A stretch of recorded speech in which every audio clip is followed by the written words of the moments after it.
Alhamdulillahilladzi khalaqal mauta wal hayata liyabluwakum ayyukum ahsanu amala.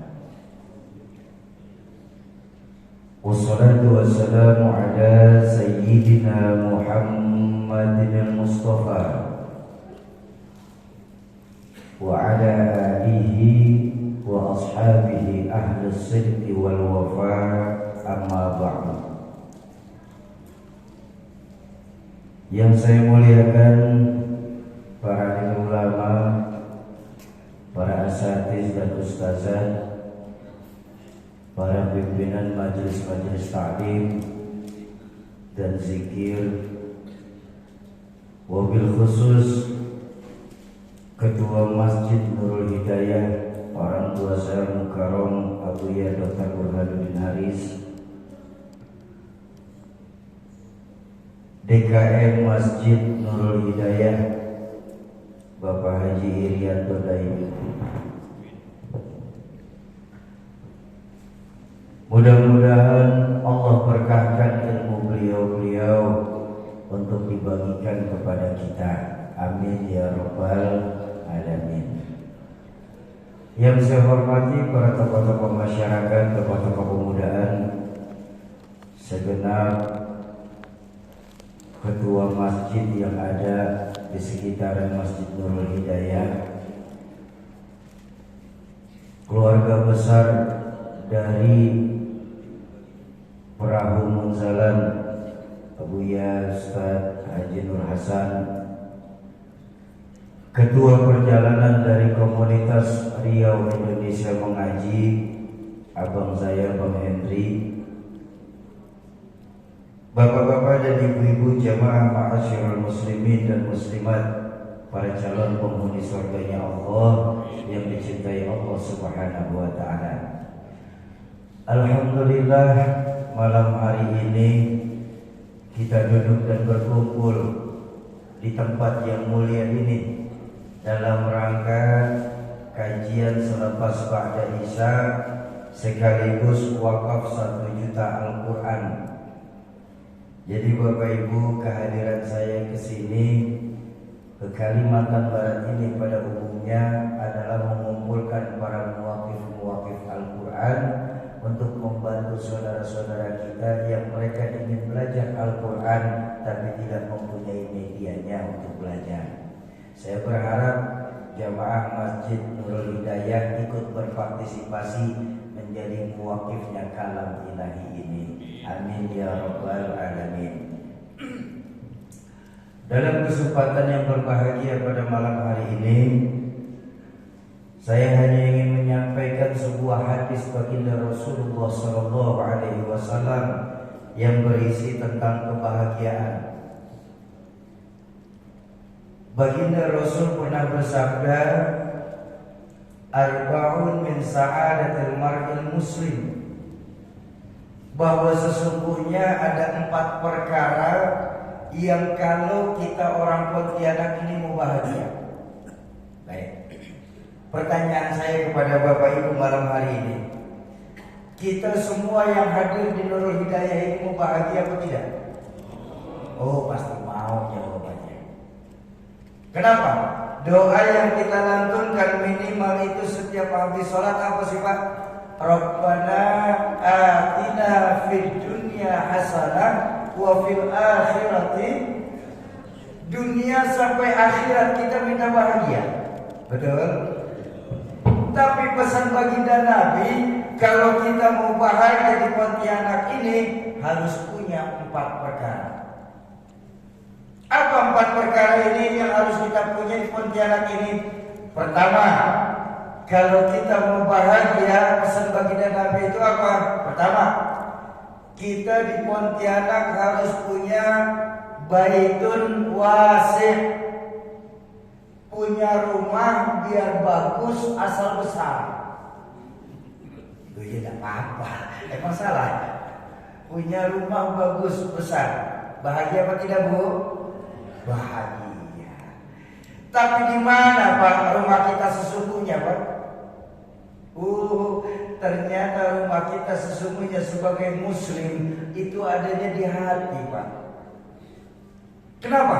Betapapun besar rumah kita, miliaran kita punya uang, hektaran kita punya tanah, tapi kalau hati kita kecil, Pak, sempit rasanya itu rumah.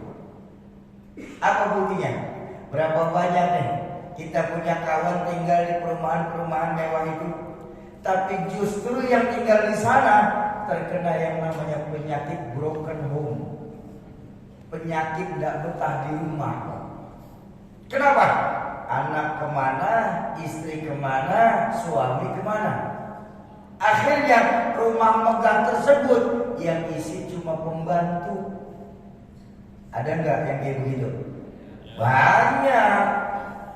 Tapi kita tengoklah saudara-saudara kita itu, ekonomi pas-pasan, masuk generasi makmur, rumah saja sama sumur. Di golongan makmur itu rumah sumur. Tapi karena saudara-saudara kita itu hatinya luas, Pak, besar rasanya itu rumah. Di rumah antara suami, istri dan anak masih bisa bertukar cerita. Di rumah masih ada yang membaca Al-Quran. Di rumah masih ada yang bersenandung sholawat. Di rumah bapak ibu masih bisa mendirikan sholat sunat tahajud. Besar saya yakin Pak rumah itu. Loh, ini yang celakanya, sudah rumah ngontrak, hati sempit. Kiamat namanya itu Pak. Rumah ngontrak, hati sempit. Kiamat itu. Itu terkena dua penyakit, Bu. Susah melihat orang senang, sama senang melihat orang susah. Penyakit SMS. Susah melihat orang senang, senang melihat orang susah. Itu orang kena dua penyakit itu, Pak. Insya Allah, Bu, sama gemuk gak akan bisa. Nah kok begitu suami? Nah, iya Pak. Melihat orang senang susah, melihat orang susah senang. Pulang kerja masih capek, istri tahu-tahu laporan, belum bikin kopi, istri udah laporan aja Pak. Bang, tetangga kita habis ganti televisi Bang. Meriang Pak. Nggak diapa-apain dia meriang. Buru-buru karena khawatir COVID, buru-buru dibawa ke 24 jam. Sampai 24 jam dapat SMS temannya ganti kereta. Diimpus Pak. Ini yang repot kalau umpama dapat telepon temannya beli rumah, mungkin bisa mati. Tersiksa oleh perasaan. Makanya pesan baginda Nabi, kalau kita di Pontianak yang mau bahagia, harus punya hati yang luas. Baitun wasi ay qalbun wasi, punya hati yang luas. Merasa cukup dengan apa yang Allah berikan kepada kita, tidak mudah ngiri dengan apa yang Allah berikan sama orang lain. Ini kan banyak juga teman-teman kita nih, begitu melihat ada saudara yang punya duit banyak langsung ngiri. Itu orang terjanggal duitnya banyak, boleh miara tuyul dari mana tuh? Tuyul disalahin. Makanya Bapak Ibu, dulu saya punya orang tua, Rahmatul Abror, Izzuddin Amzil. Beliau pernah ngajarin begini. Sungguh ada dua amal, kata beliau, di mana di dua amal ini Pak, nilai pahala sama timbangan. Di mana di dua amal ini nilai pahala sama timbangan dosa Allah tidak kasih tahu. Tapi sering kita terjebak di dua amal ini. Maaf Bapak Ibu, maaf.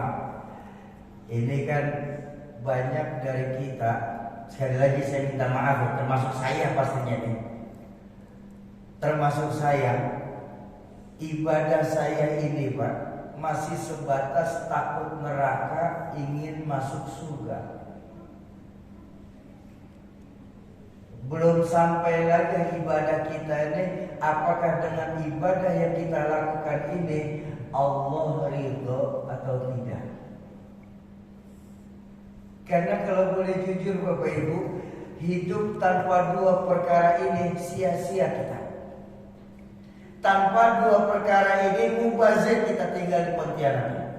Apa? Ridho Allah dan syafaatul uzma dari baginda Rasul.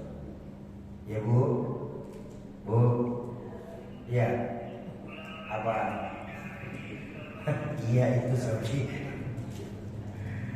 Maaf sekali Bu. Sekarang saya tanya, tenang Pak. Kalau kita kan CS, Ibu kalau nggak diajak ngomong pikirannya kemana-mana deh.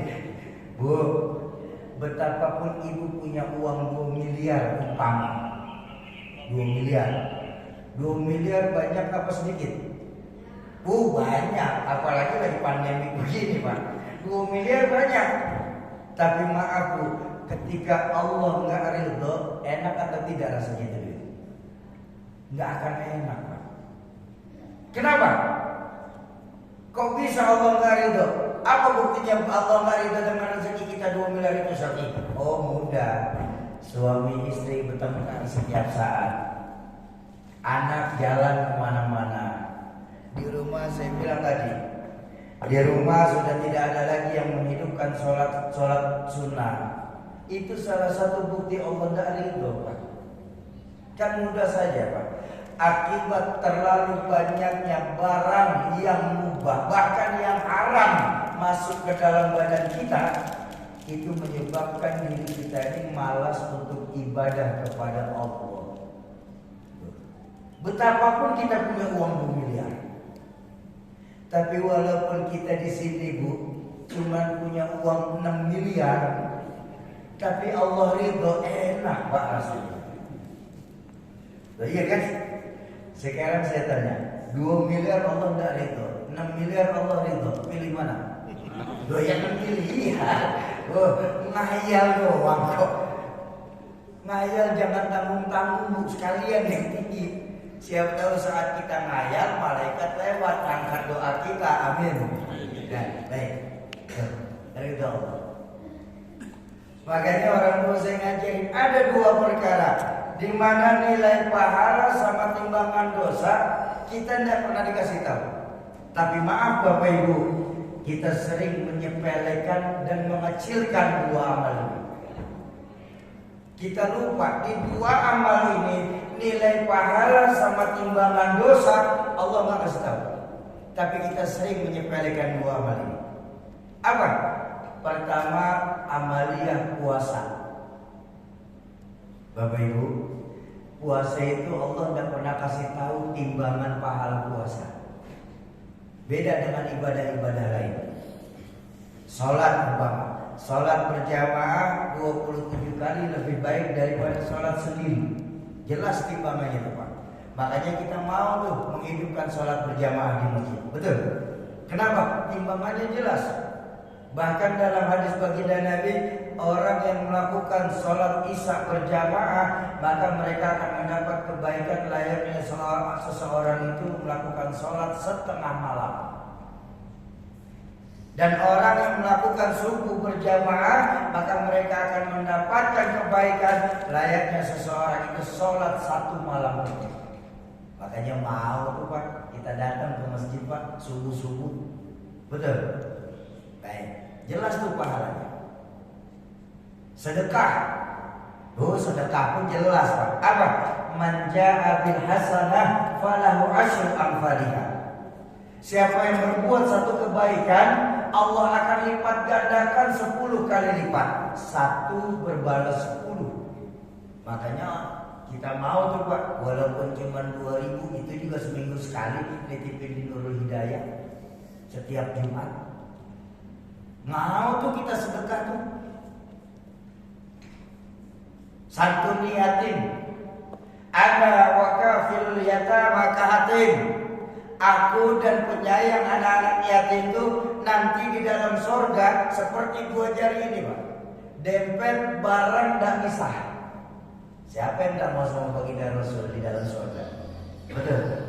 Makanya mau tuh kita santuni yatim walaupun cuma setahun sekali Pak, di bulan Muharram saja. Mau kita tuh santuni yatim. Majelis ilmu, majelis ilmu.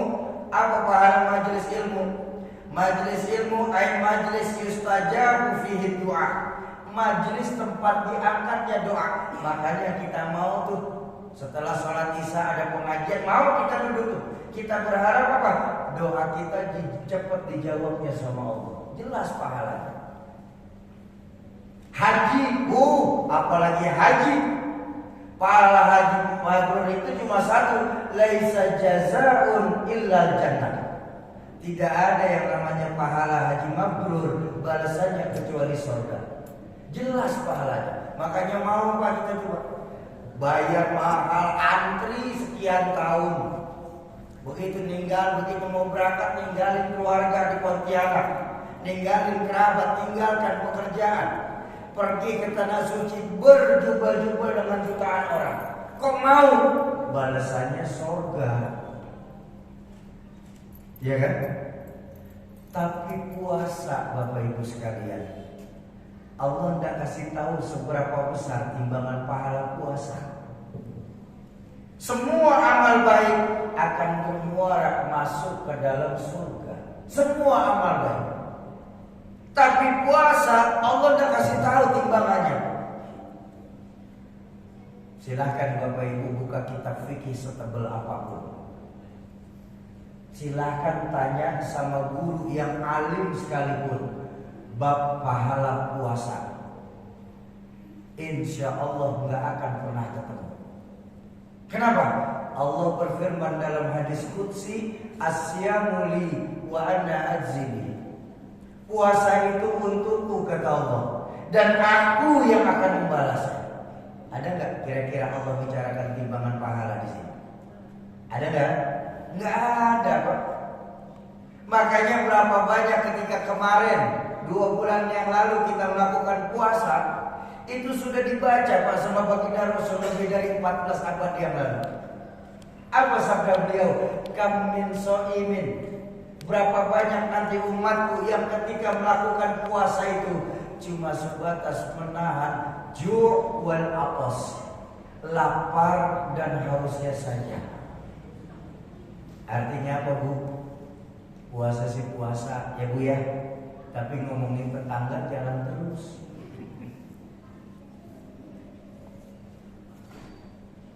Maaf Bu, ngomongin tetangga itu gak membatalkan puasa, tapi membatalkan pahala. Melihat sesuatu yang haram Pak, puasanya gak batal Pak, pahalanya yang hilang. Ini kita sering menyepelekan tanpa kita sadari. Itu yang pertama. Makanya dalam berpuasa ulama sudah sepakat memasukkan ibadah puasanya sebagai ibadah sirriyah, bukan ibadah alaniyah, bukan ibadah zahiriyah. Ibadah namanya ibadah sirriyah, ibadah rahasia. Kan artinya cuma kita saja sama Allah yang tahu. Betul? Contoh, puasa ini sebenarnya Pak mengembalikan nilai keyakinan kita sama Allah. Contoh, ketika puasa, saya yakin Bapak ingat ketika masih puasa, kan kita kalau zuhur, sholat zuhur ya? Sholat kan? Sholat. Yang sholat. Iya yang sholat ya. Sholat. Sebelum sholat itu kan kita diajarkan untuk berwudu. Betul. Saat berwudu pun kita diajarkan ada gerakan ke kumur. Ya kan? Nah, umpama saja saat kita berkumur Pak, kita korupsi air, kita minum tuh air, sedikit saja kita minum tuh air. Saya yakin jangankan polisi, jangankan petugas KPK Pak, bahkan teman wudhu sebelah pun gak akan tahu kita udah korupsi air. Iya kan? Tapi kenapa hal itu tidak mau kita lakukan? Malu kepada Allah. Ini loh, puasa mengembalikan lagi tingkat keimanan kita sama Allah, yang mungkin dalam 11 bulan Allah sering kita nomor 2 kan. Kalau saya boleh jujur Pak, maaf sekali lagi saya banyak minta maaf sama begini. Kalau kita mau jujur Pak, kita ini di Pontianak Bu, baru ingat lagi sama Allah di saat kepala kita terbentur tiang. Baru kejedot tembok, baru ingat sama Allah. Ya Allah, baru ingat sama Allah. Artinya apa? Banyak dari kita ini baru ingat sama Allah di saat kita sedang punya masalah.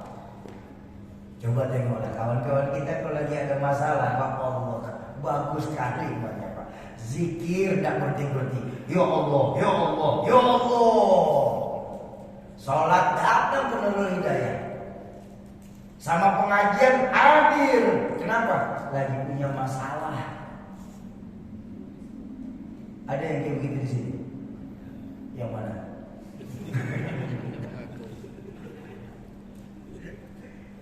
Tapi tengok ketika masalah itu sudah diselesaikan sama Allah, jalan ke Nurul Hidayah lupa lagi Pak. Ini loh kita. Puasa mengembalikan lagi nilai-nilai keimanan kepada Allah. Makanya disebut ibadah sirriyah, ibadah rahasia. Kenapa? Apa yang mau kita sombongkan dalam berpuasa Pak? Enggak ada yang bisa kita sombongkan dalam puasa. Kalau sholat bisa disombongin Pak. Nah, mumpung saya jadi imam di belakang saya ada calon mertua, sholat saya fase-fasehin, bacaan saya panjang-panjangin Rakaat pertama habis Fatihah Al-Baqarah, umpama ini umpama. Kita rakaat kedua Al-Maidah, umpama ini bisa sombong. Sedekah, mudah kena sombong Pak sedekah Pak. Mumpung ada kamera, sedekah saya gede-gedein, siapa tahu bisa masuk TV walaupun cuma CCTV. Mau tuh sombong tuh Pak. Iya kan? Tapi puasa apa yang kita sombongin Pak? Lalu cuma kita saja Pak sama Allah yang tahu. Dan ini hebatnya puasa. Hebatnya ibadah puasa. Satu-satunya ibadah yang tidak bisa dinilai itu puasa. Kenapa saya berani bilang ibadah puasa nggak bisa dinilai Pak? Yaitu karena ibadah sirriyah, maka nggak bisa dinilai. Karena ibadah-ibadah lain, saya ulang, ibadah-ibadah lain karena kelihatan jelas Pak, bisa dinilai Pak. Teman kita sholatnya mantap ya. Kau tahu kelihatan dari bacaan sama gerakan sholatnya, bisa kita nilai Pak. Teman kita sedekahnya berani ya. Kau tahu kelihatan dari jumlah yang dikeluarinya, kelihatan. Teman kita rasa-rasanya hajinya mabrur. Kau tahu kelihatan dari tingkah lakunya sepulang dari tanah suci. Orang bisa nilai Pak. Tapi tidak ada satupun Pak orang menilai puasa teman kita puasanya mantap tuh. Kau bisa tahu meludah terus. Gak ada orang meludah itu kok mantap puasanya Pak. Iya kan? Ini loh ibadah sirriyah, ibadah rahasia. Orang gak bakal bisa nilai. Yang pertama, yang kedua. Yang ketiga, karena ibadah rahasia ini, maka puasa mudah sekali berpura-pura kita. Kalau ibadah lain gak bisa pura-pura Pak. Iya kan? Pura-pura sholat, apa yang mau dikerjain Pak? Pura-pura sedekah, apa yang mau dikeluarin? Pura-pura haji, mau pergi kemana kita? Tapi kalau pura-pura puasa, paling bisa Pak. Paling aman pura-pura puasa. Siang panas, perut lapar, masuk kita ke rumah makan Padang. Selesai makan, sebelum keluar mulut kita lap kering-kering. Ya kan? Kita lap kering-kering. Ntar keluar jalan dilemes-lemesin. Lemes-lemesin, ada angin ke kiri ikut dari ke kiri. Kenapa? Pura-pura puasa. Ini loh karena tidak ada timbangan pahala, maka sering terjebak dalam berpura-pura kita dalam berpuasa itu. Tidak mendapat apapun pahala kecuali cuma sebatas menahan lapar dan hausnya saja. Kita nggak tahu apakah pahala puasa ini lebih hebat dari haji. Kita nggak ada yang tahu. Kenapa? Allah tidak menjelaskan seberapa besar pahala puasa. Tapi dalam puasa ini kita sering terjebak dalam menyepelekan dan mengecilkan amal yang puasa ini. Itu yang pertama. Ibadah yang tidak ada timbangan pahala. Lalu yang kedua, amal atau perbuatan yang tidak ada takaran dosa. Ini maaf Pak, kita pun sering kena ini Pak orang Islam ini. Apa? Kufur nikmat. Hati-hati Pak. Allah nggak bicara seberapa besar dosa kufur nikmat ini Pak. Dalam Al-Quran nggak ada seberapa besar orang dosa kufur nikmat ini. Beda sama dosa-dosa lain. Ini maaf sekali maaf. Zina itu dosanya jelas Pak. Orang yang sekali melakukan perbuatan zina, mereka akan direndam dalam neraka selama 40 tahun. Jelas tuh. Di mana satu hari di sisi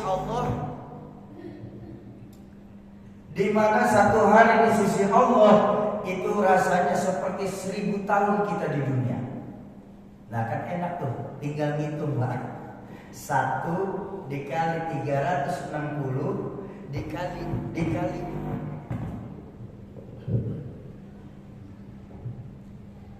iya sudah ini kabelnya ini kendor. Enak tuh ngitungnya tuh Pak. 1 kali 360 dikali 40 dikali 1000. Itu yang baru sekali tuh Pak. Yang baru sekali Bang. Kalau yang ngambil tiket terusan langganan gimana? Jelas itu dosa zina. Oh iya.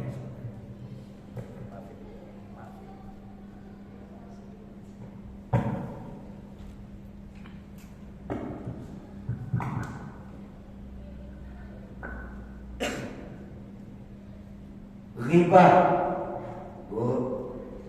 Bu, ngomongin tetangga. Ngomongin tetangga itu Bu, dosanya pun jelas Bu. Apa dosa riba Bang? Orang yang senang sekali menggunjingkan sesama saudara muslimnya. Pertama, dalam hadis mereka memakan bangkai saudaranya sendiri. Yang kedua, nanti mereka yang memakan bangkai saudaranya sendiri di dalam neraka mereka akan diberikan makanan dari buah yang bernama zakum. Zakum itu buahnya kecil, tapi durinya keluar. Yang mau tidak mau kita harus makan Pak. Kenapa? Karena nanti di akhirat itu roh sama jasad bersatu lagi. Maka di akhirat nanti kita akan merasakan yang namanya lapar, kita akan merasakan yang namanya haus. Perasaan-perasaan manusiawi di akhirat kita akan merasakan juga. Makanya ada teman saya orang liberal ya. Mereka nanya, Soki, kenapa? Kamu tuh kalau lagi di masjid ya gak usah ngomongin akhirat lah. Memangnya kenapa? Akhirat itu hayalan belaka Soki. Ngapain kita pakai ngomongin akhirat? Oh cuma hayalan saja kok. Saya bilang Bang, kalau abang sekarang bilang akhirat hayalan, maka yakinlah ketika nanti kita sudah masuk ke dalam kubur itu, dunia yang akan tinggal cerita, akhiratlah yang nyata. Abang mau bicara logika? Baik, saya ajak kita bicara logika. Bagaimana mungkin akhirat itu cuma hayalan? Kita sampai di Pontianak ini sudah melewati 2 alam. Alam ruh, alam rahim. Pernah nggak kita tinggal di alam rahim? Pernah? Berapa lama? Jadi kayak mana kita mau bisa bilang akhirat itu nyata Pak? Lalu kita pernah tinggal di alam rahim. Betul. Jadi jangan pernah kita berpikir bahwa akhirat itu tidak ada sehingga kita malas untuk beribadah kepada Allah. Jelas itu timbangannya. Ada lagi teman saya nanya, Soki, kenapa Bang? memangnya penghuni neraka nanti diberikan makanan saja, nggak dikasih minuman? Dan nanti saya haus, gimana Soki? Oh, tenang. Penghuni neraka itu mereka akan diberikan minuman, Bapak Ibu sekalian. Dari apa? Dari timah yang sedang mengurang. Jelas dosanya riba itu, Pak. Tapi kufur nikmat, Allah gak pernah kasih tahu seberapa besar dosa kufur nikmat.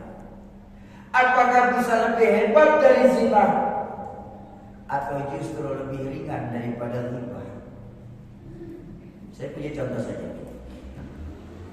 Satu hari saya punya orang tua, Buya Burhan, telepon saya.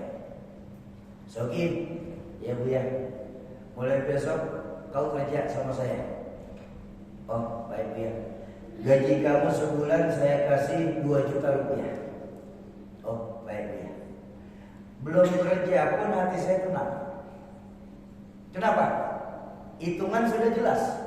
Saya mau rajin, saya mau malas, gaji saya 1 bulan 2 juta. Tapi kalau seumpama saya punya orang tua cuma pesan, Soki, ya Buya, kau besok ikut saya. Soal gaji jangan kamu pikirin, saya yang akan kasih. Gimana kira-kira? Belum kerja hati saya udah deg-degan. Kenapa? Kalau saya malas, saya bisa tidak digaji sama sekali. Kalau saya rajin, mungkin bisa lebih besar dari yang 2 juta tersebut. Nah, kufur nikmat begitu, Pak. Karena Allah tidak pernah kasih tahu seberapa besar azab Allah tentang kufur nikmat, maka kita sering menyia-nyiakan dan mengecilkan ibadah ini, amal-amal yang diperbuatan ini. Kufur nikmat. Oke, apa buktinya kalau Allah memang tidak pernah masih tahu? Bukankah Allah masih tahu semua timbangan pahala dan dosa? Baik, saya kasih tahu. Dalam Al-Quran sudah jelas. Dalam Al-Quran Allah hanya mengingatkan, la in syakartum la azidannakum. Kalau kau bersyukur, aku akan tambah nikmatku, kata Allah. Tapi kebanyakan kita cuma ngambil ininya doang, Pak. Sambungannya kita lupa. Apa sambungannya? Wala in kafartum. Tapi apabila kalian kufur atas nikmat-nikmat yang aku berikan, hei orang Pontianak, ingat baik-baik kata Allah, inna azabi, sungguh azabku sangat pedih adanya. Allah tidak kasih tahu seberapa besar pedih timbangan Allah tentang kufur nikmat. Apakah bisa lebih hebat daripada zina? Atau justru lebih ringan daripada riba? Allah tidak kasih tahu, Pak. Tapi baiklah, buat saya pribadi, introspeksi buat diri saya. Saya ngaji sama guru saya, Mukarram Ustaz Muhammad Nasrullah. Beliau pernah ngajarin saya itu kitab Tanqihul Qaul. Dalam kitab Tanqihul Qaul itu ada sebuah hadis qudsi di mana Allah berfirman begini, Pak, dalam hadis qudsi tersebut. Man lam yashkur ala na'mai. Barang siapa yang tidak pernah bersyukur atas nikmat-nikmat yang aku berikan kepada mereka. Nih, tidak pernah bersyukur atas nikmat-nikmat yang aku berikan kepada mereka. Soki, apa buktinya? Perasaan kami ini bersyukur terus kok, Soki. Bapak Ibu mau tahu kita ini sering bersyukur atau tidak? Mau tahu? Mau tahu? Mau saya kasih hitung-hitungannya? Boleh saya kasih tahu hitung-hitungannya? Baginda Rasul pernah mengingatkan begini, Pak. Hasibu qabla an tuhasabu. Biasakan kita ngitung amal kita di dunia ini sebelum nanti Allah yang menghitungnya. Kenapa? Ketika Allah yang sudah menghitungnya, maka tiada celah sedikit pun kita bisa meloloskan diri dari hitungannya Allah. Baik, saya kasih tahu hitungannya. Mudah-mudahan bisa diamalin khususnya buat saya ini. Dari 24 jam yang Allah berikan kepada kita. Di sini semua kan Allah kasih waktu 24 jam kan? Betul. Coba yang 23 jam angkat tangan. Baik, Bu, berarti Ibu sepakat ya bahwa kita dikasih waktu 24 jam. Sepakat? Baik. Mulai dari kita bangun tidur sampai kita tidur kembali. Bahkan maaf Bapak Ibu, tidur itu sendiri bagian dari nikmat Allah. Kan sudah diulang-ulang dalam Al-Quran ini berpuluh-puluh kali. Fabi ayyi ala'i rabbikuma. Berapa banyak nikmat-nikmat Allah yang sering kita dustakan.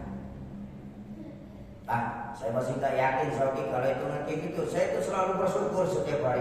Baik. Dari 24 jam kita pecah. Kita pecah untuk menjadi solid lagi. Kita pecah. Waktu normal untuk beristirahat berapa lama Pak?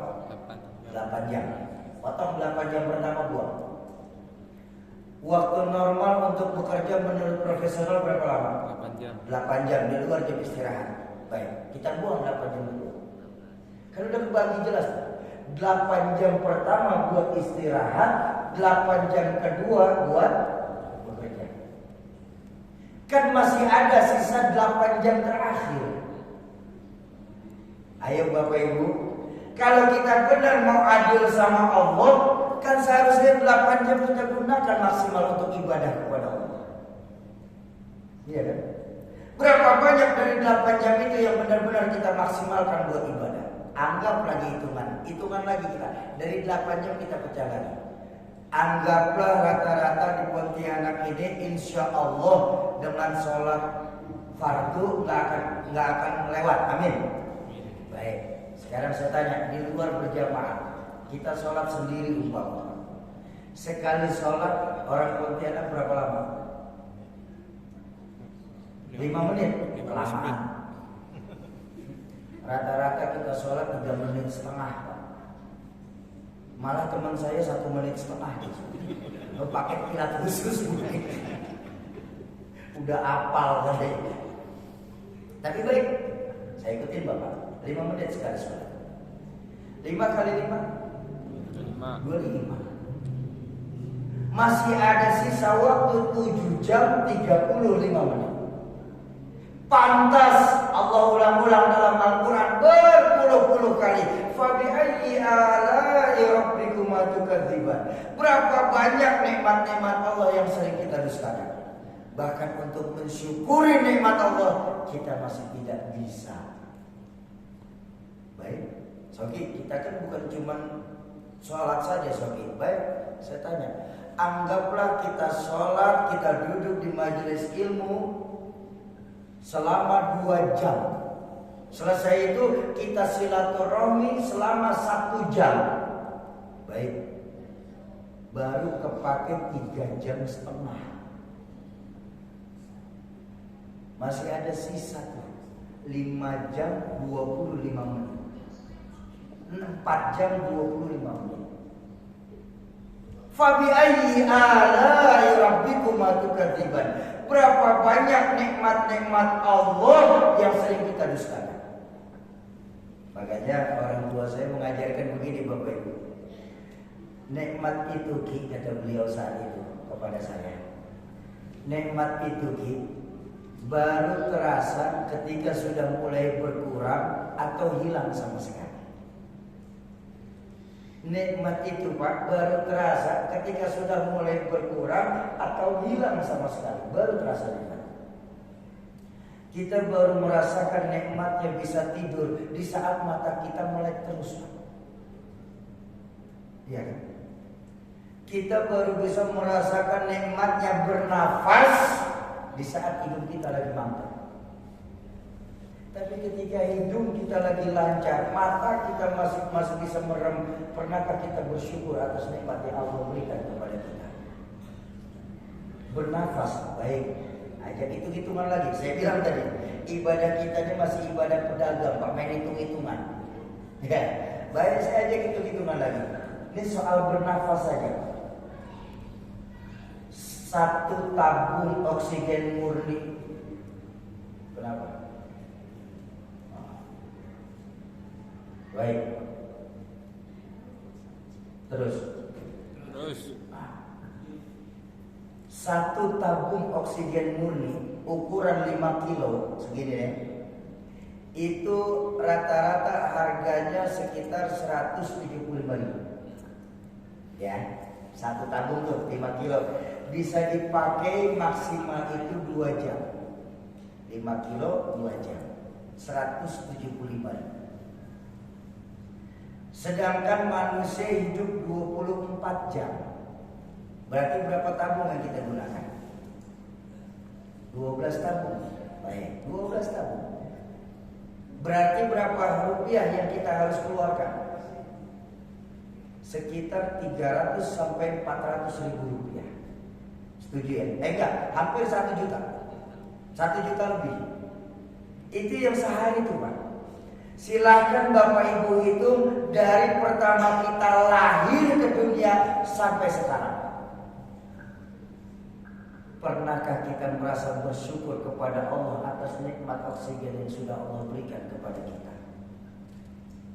Nikmat baru terasa apabila sudah mulai berkurang atau justru hilang sama sekali. Tuh. Malam yaskur ala ni'mai. Barang siapa yang tidak pernah bersyukur atas nikmat-nikmat yang aku berikan kepada mereka. Wala yasbir ala balai, dan mereka tidak pernah bersabar atas musibah yang aku timpakan kepada dirinya. Ini juga kita sering kena nih Pak ya Bu ya. Ya Allah Syoki, kenapa Pak? Kami ini sholat rajin ke masjid berjamaah, sama pengajian suka kami, sama sedekah berani kami, sama guru hormat kami, sama orang tua santun kami Syoki. Tapi kenapa kami merasa nih Syoki, kok musibah silih berganti menimpa keluarga kami Syoki? Ini Allah tidak sayang Syoki dengan apa yang sudah kami lakukan ini. Allah tidak adil nih Syoki berarti ini. Tuh Pak, bukti kita tidak sabar Pak, tanpa kita sadar. Kita sering lupa ketika Allah sedang kasih kita musibah, kita lupa janji Allah dalam Al-Quran Bapak Ibu. Apa janji Allah dalam Al-Quran? La yukallifullahu nafsan illa wus'aha. Sungguh Allah tidak akan pernah memberikan bencana, Allah tidak akan memberikan musibah kalau kita manusia tidak sanggup untuk melewatinya. Karena sifat Allah itu hak, sifat Allah itu maha benar. Wa wallahu zulman lil ibad. Sungguh Allah tidak akan pernah yang namanya berbuat zalim kepada makhluk-makhluknya. Ada pertanyaan, Sogi, kenapa tadi kamu di Masjid Nurul Hidayah bilang kita ini makhluk? Oh iya, memang kita ini makhluk Pak. Bukannya kita hamba Sogi dari Allah dapat gelar. Oh enggak. Kok bisa enggak Sogi? Karena satu-satunya manusia yang mendapatkan gelar hamba dari Allah itu cuma baginda Rasul. So tahu kamu Sogi, apa buktinya? Silakan buka surah Al-Isra. Di situ Allah langsung bikin pengumuman buat kita. Subhanalladzi asra bi'abdi. Maha suci Allah yang telah menjalankan hambanya secara langsung tuh Pak. Allah bikin pengumuman untuk orang Pontianak. Orang Pontianak, saksikan dengan zatku bahwa Muhammad itu hambaku. Pertanyaan pun luas. Ya sudah Sobi, kalau Nabi Muhammad hamba Allah, baiklah kami ikutin. Tapi pertanyaan kami di Nurul Hidayah ini Sobi, apa kita semua yang hadir di majelis ilmu ini bukan hamba Allah? Pak, kita hamba Allah bukan? Hamba Allah bukan? Hamba. Bu, hamba Allah bukan? Hamba Allah. Kata siapa? Kata saya. Kalau masih kata saya, Pak, itu namanya ngaku, Pak. Ngaku boleh-boleh saja. Tapi maaf Bu ya, harganya itu murah. Kok bisa murah gitu? KW mau bersaing sama ori. Ngaku boleh-boleh saja Pak, tapi harganya murah. Yang mahal itu ketika kita diakui hamba oleh Allah, kita kan belum tahu.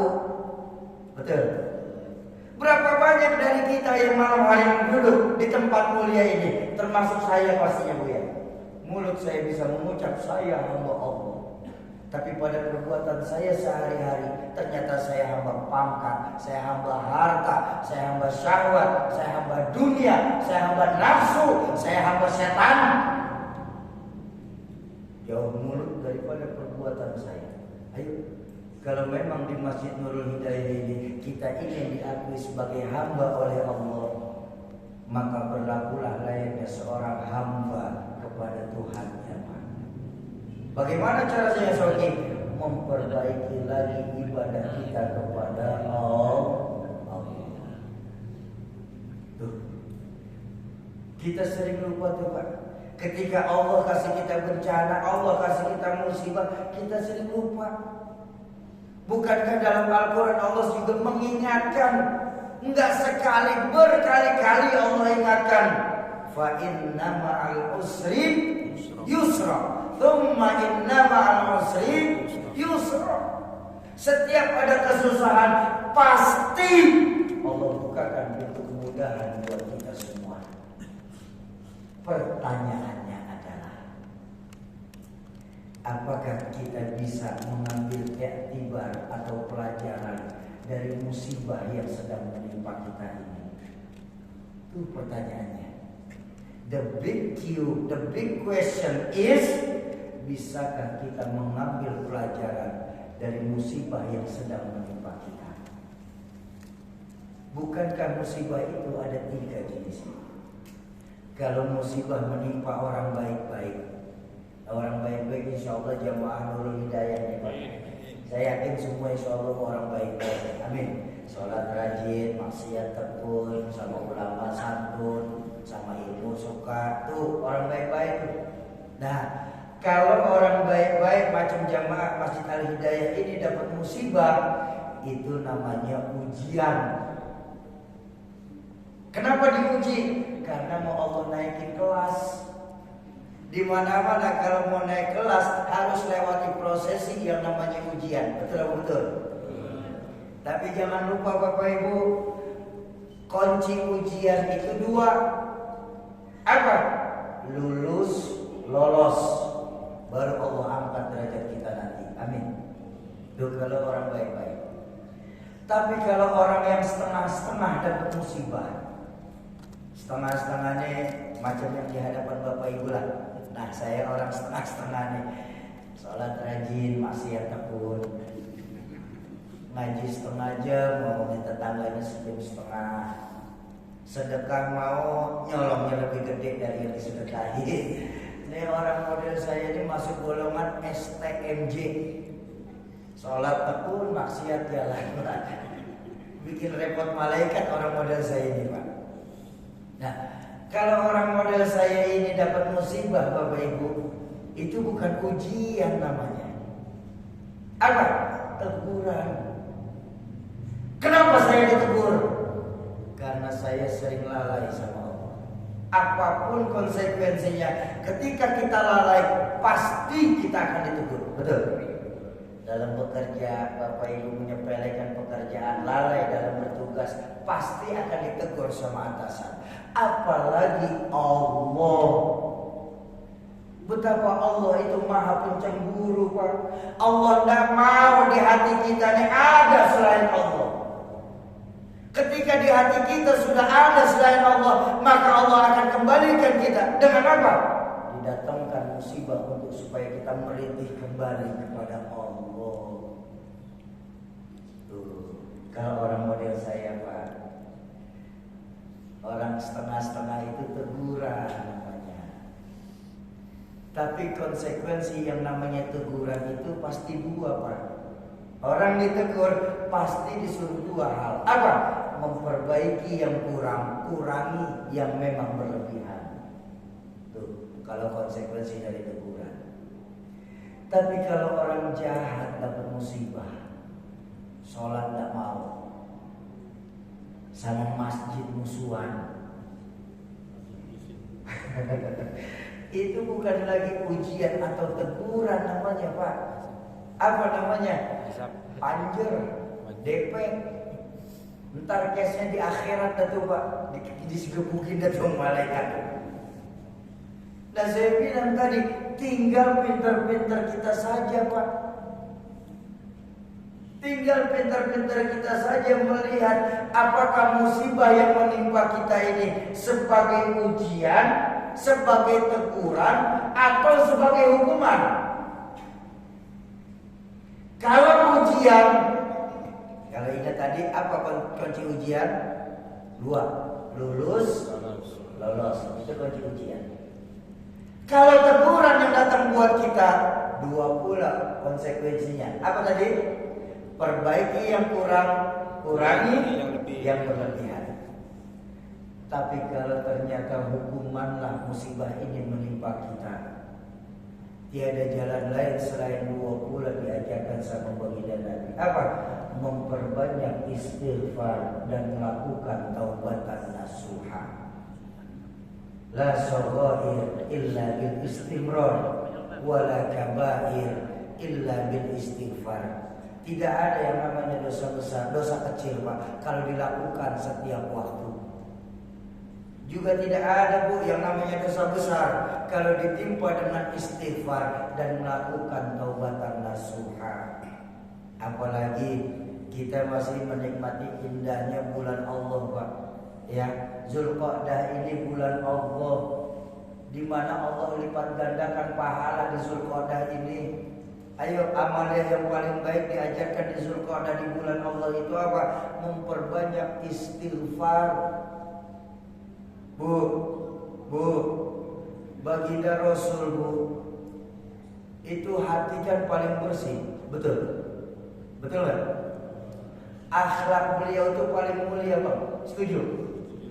Bahkan saya mau bilang satu-satunya manusia lagi yang sudah mendapatkan jaminan ampun atas segala dosa langsung dari Allah pun cuma beliau. Apa buktinya? Buka Al-Quran. Liyaghfira lakallahu ma taqaddama min dhanbika wa ma ta'akhkhar. Hai Muhammad, dosamu yang dulu, yang sekarang, atau yang akan datang, itu pun kalau ada sudah bebas ampunan dari Allah. Ayo kita contoh baginda Rasul. Dosa sudah diampuni, hati paling bersih, akhlak paling mulia. Tapi baginda Rasul Bapak Ibu, kalau istighfar sehari 100 kali. Wa fi riwayatin sab'ina marrah, riwayat lain mencatat sedikitnya Rasulullah beristighfar itu 70 kali. Sekarang saya tantang orang Pontianak, orang Kalbar kan dia tidak suka ditantang ya. Ini malam hari ini saya tantang Bapak Ibu, kita dosa setiap waktu bertambah, kesalahan setiap waktu meningkat Bu. Mampukah kita yang banyak dosa ini minimal sehari 100 kali istighfar kepada Allah? Sanggup? 5 orang. Sanggup? Insya Allah. Bahkan Bapak Ibu, sampai jam berapa ya? Sampai subuh. Yang ngundang pengontrak ini. Bahkan Bapak Ibu, kalau saja boleh, yang hebat dari istighfar itu selain menghapus dosa, istighfar itu juga bisa menimpa, bisa menolak bala. Ya. Kenapa? Kalau saja saya boleh berhayal, umpama Rasulullah masih ada di tengah-tengah kita ini Pak, saya yakin COVID ini gak akan ada Pak. Saya yakin gak akan ada tuh yang namanya gunung meletus, gak akan ada yang namanya tanah longsor, banjir bandang gara-gara hutan pada digundulin. Kenapa? Karena baginda Nabi itu rahmatan lil alamin. Jaminan kita pada dunia ini baginda Nabi. Wa ma kana Allahu liyu'adzibahum wa anta fihim. Bahwa sungguh Allah tidak akan menurunkan bencana hai Muhammad selama engkau masih ada di tengah-tengah mereka. Itu jaminannya Allah. Tapi kita lihat apa? Rasulullah saat ini sudah tidak ada di tengah-tengah kita. Rasulullah sudah tidak ada lagi di atas permukaan bumi. Beliau ada di bawah permukaan bumi. Maka beruntunglah kita orang Pontianak ini, ayat Qur'annya masih nyambung. Apa sambungannya? Wa maka Allahu mu'adzibahum wa hum yastaghfirun. Dan Allah tidak akan menurunkan bencana di tengah-tengah mereka selama di tengah-tengah mereka banyak yang istighfar. Ayo kita goncang arsy Allah dengan istighfar kita. Kita berharap dengan istighfar kita jamaah Nurul Hidayah ini Allah angkat itu yang namanya pandemi COVID-19 ini. Amin ya rabbal alamin. Bapak Ibu jamaah ma'asyiral muslimin, para calon penghuni surganya Allah yang dicintai Allah Subhanahu wa taala. Wala yasbir ala balai, dan mereka tidak pernah bersabar atas musibah yang aku timpakan kepada dirinya. Apa ancaman Allah tentang dua perkara ini? Ancaman Allah tentang dua perkara ini, falyakhruj min tahtis samai. Silakan kalian keluar dari kolong langitku. Keluar. Diusir kita, Pak. Maaf sekali, maaf. Kalau kita diusir dari Pontianak, Pak, kita masih bisa pindah ke Samarinda, Pak. Betul. Kita diusir dari Kalimantan Barat, dari Pulau Kalimantan sekalipun kita diusir, kita masih bisa pindah ke Pulau Jawa. Kita diusir dari Indonesia sekalipun, kita masih bisa minta suaka ke Australia, Inggris, dan Amerika. Tapi kalau kira-kira diusir dari kolong langit, nak cari langit mana lagi, Pak? Falyakhruj min tahtis samai. Silakan kalian keluar, hei, keluar. Wal yatlub rabban siwaya. Cari Tuhan selain aku, kata Allah. Allahu Akbar. Betapa Bapak Ibu Allah murka sekali akan orang yang kufur nikmat. Ayo kita mulai malam hari ini Bapak Ibu. Ketika nanti semua kita hendak menaik pembaringan kita, tanyalah kepada hati kita yang paling sering lalai ini. Wahai hati yang sering lalai, hari ini lebih banyak manakah syukur sayakah atau justru kufur sayakah? Bapak Ibu jamaah ma'asyiral muslimin dan muslimat, para calon penghuni surganya Allah yang dicintai Allah Subhanahu wa taala. Dalam rangka menambah rasa syukur kita kepada Allah, malam hari ini saya ingin menawarkan Bapak Ibu investasi akhirat yang paling menguntungkan. Banyak dari kita kemarin-kemarin ini hanya sebatas memikirkan bagaimana hidup di dunia enak, tapi lupa mempersiapkan mati dan menuju akhirat dengan nikmat. Hidup enak di dunia perlu, tapi maaf Bapak Ibu, mati nikmat itu jauh lebih penting. Kenapa? Imam Al-Ghazali pernah mengajarkan dalam satu kitabnya, ini dunia, ambil yang kau perlu, nikmatin yang boleh. Sebisa mungkin jangan sampai kita gagal di dunia. Tuh diajarin Pak. Sebisa mungkin jangan sampai kita gagal. Tapi kalaupun kita gagal di dunia ini, tenang, kita masih punya akhirat. Artinya apa? Jangan cara kita mencari dunia sekarang ini sampai menghancurkan akhirat kita. Baginda Nabi mengajarkan ad-dunya sijnun lil mu'minin wa jannatun lil kafirin. Dunia itu sesungguhnya penjara buat orang Islam, buat orang beriman, tapi surganya buat orang-orang kafir. Malam hari ini saya beserta adik-adik saya dari komunitas Riau Indonesia Mengaji menawarkan proposal kepada Bapak Ibu investasi akhirat. Bukankah dalam agama kita diajarkan orang yang membantu orang lain dalam melakukan kebaikan maka pahalanya sama seperti orang yang melakukan kebaikan itu sendiri. Apalagi investasi dalam wakaf Al-Quran.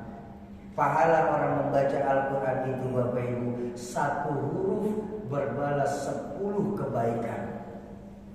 Satu huruf itu bukan alif lam mim satu huruf dalam hadis baginda Nabi menjelaskan, laisa alif lam mim harfun. Alif lam mim itu bukan satu huruf.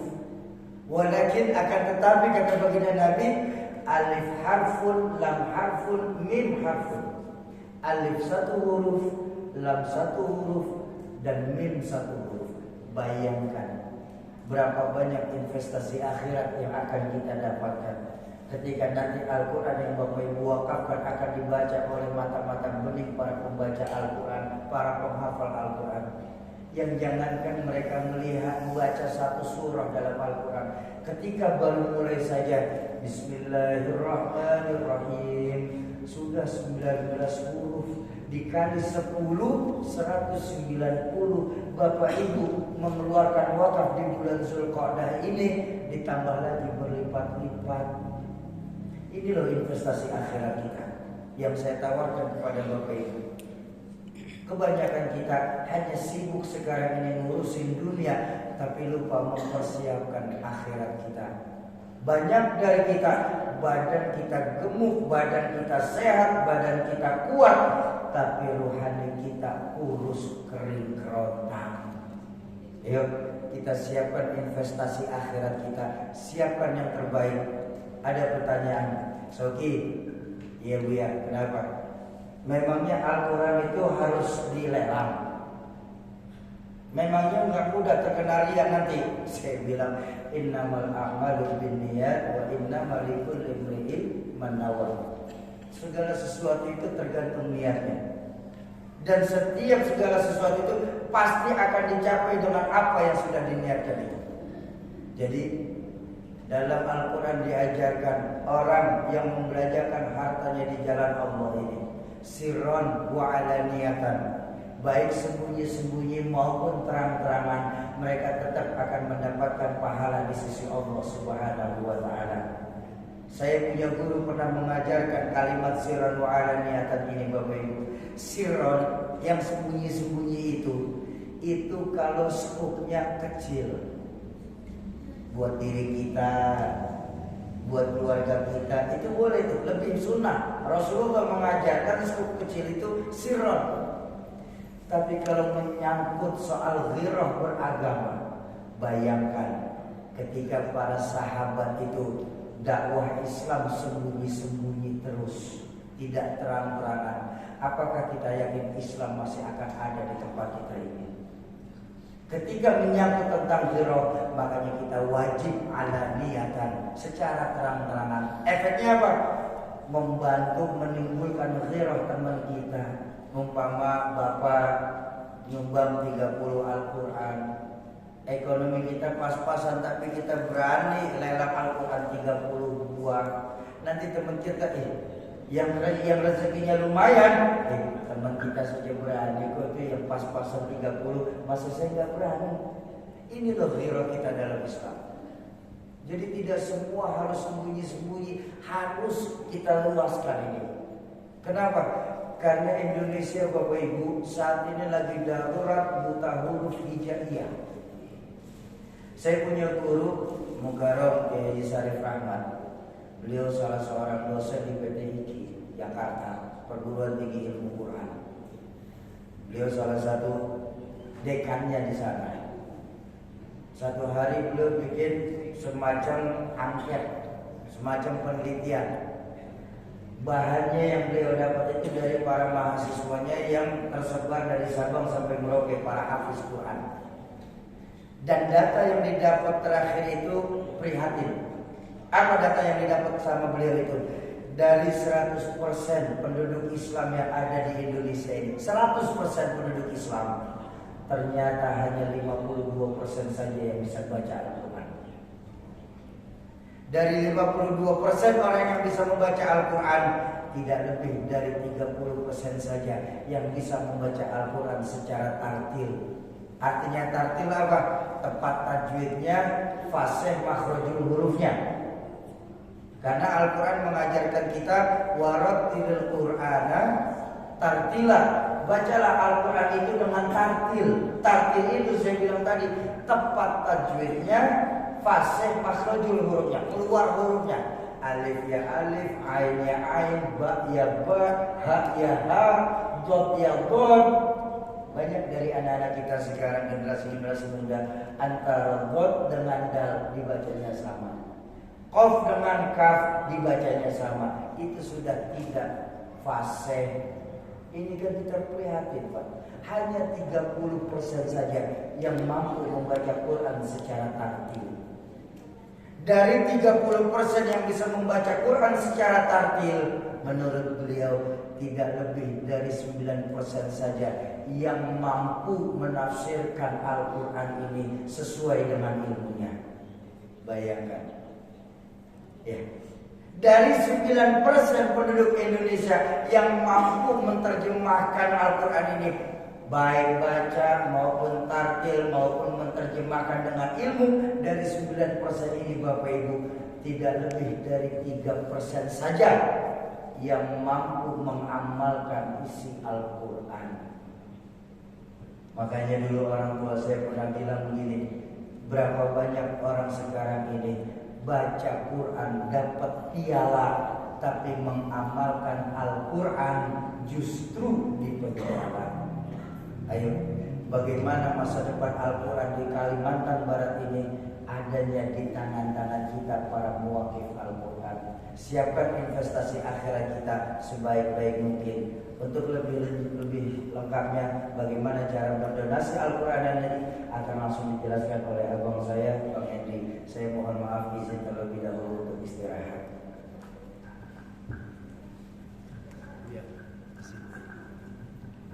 Bismillah ya Bunda. Seperti yang kami sampaikan di awal tadi, pada sesi kali ini kami akan mengajak yang Bunda bersama